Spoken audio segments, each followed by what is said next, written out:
தன்னை சொந்தம் கொண்ட சுந்தரியே சாமி கிட்ட சொல்லி வச்சு சேர்ந்தது இந்த செல்ல கிளியே. இந்த பூமியுள்ள காலம் மட்டும் வாழும் இந்த அன்பு கதையே.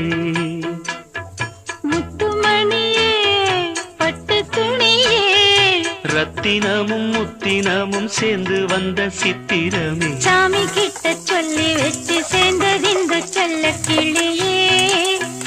இந்த பூமியுள்ள காலம் மட்டும் வாழும் இந்த அன்பு கதையே.